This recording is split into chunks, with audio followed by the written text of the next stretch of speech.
ஷங்கரரின் தத்துவத்தில் பிரம்மம் என்பது தொலைதூர சொர்க்கத்தில் வணங்கப்படும் ஒரு கடவுள் அல்ல, மாறாக அனைத்து உண்மையின் அடிப்படையான இரண்டற்ற உச்சநிலை.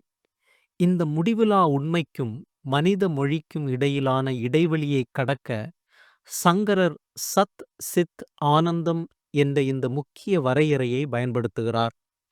இது பிரம்மத்தின் 3 தனி பண்புகள் அல்ல, மாறாக அதன் முக்கிய இயல்பை காட்டும் ஒரு வரையறை. ஷங்கரரின் அத்வைத இரண்டற்ற கருத்தில் பிரம்மம் நிர்குணம், அதாவது பண்புகள் அல்லது பாகங்கள் இல்லாதது.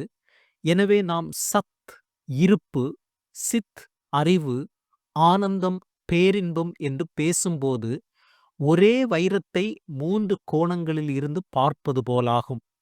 இந்த சொற்கள் சுட்டிகளாகும், முடிவில்லாதவற்றை விவரிக்காமல் அதன் எதிர்மறைகளை இல்லாமை, அறியாமை, துன்பம் இவற்றை மறுக்கும் நோக்கம் கொண்டவை.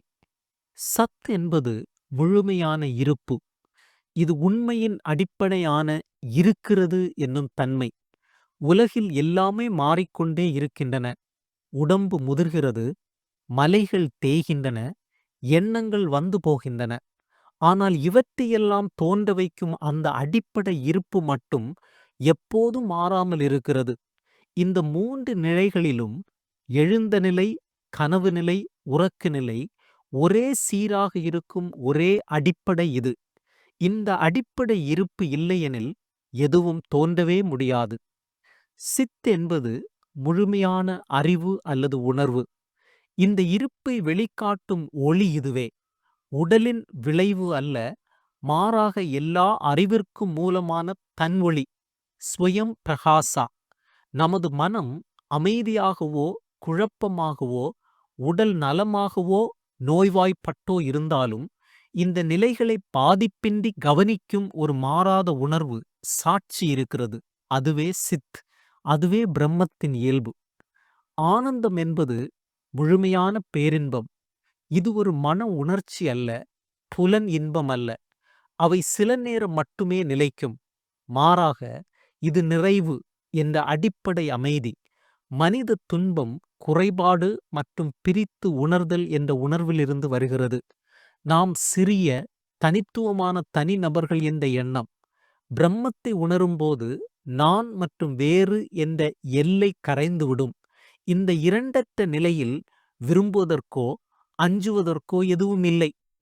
இந்த வரம்பின்மையின் அனுபவமே ஆனந்தம். சங்கரரின் திறன் இவை 3ம் ஒன்றே என்பதை விளக்குவதில் உள்ளது. இருப்பே அறிவு, அறிவே பேரின்பம். இருப்பு என்றால் அறிவு இல்லாமல் இருந்தால் அது ஜடப்பொருள், உயிரற்றதாகிவிடும். அறிவு என்றால் இருப்பு இல்லாமல் இருந்தால் அது கற்பனை ஆகிவிடும். இந்த இருப்பு அறிவு பேரின்பம் அல்லாமல் இருந்தால் அது உணர்ச்சியற்ற நிலை அல்லது வருத்தமாக இருக்கும். இது விடுதலை பெற்ற ஞானியின் ஜீவன் முக்தி அனுபவத்திற்கு முரணானது.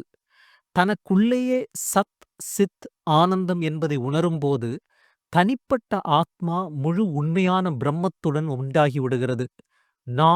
நான் என்று நினைக்கும் அகங்காரம் ஒரு திரையில் படமாக தோன்றும் படத்தைப் போல இந்த முடிவில்லாத பின்னணியில் ஏற்பட்ட ஒரு பார்வை மட்டுமே.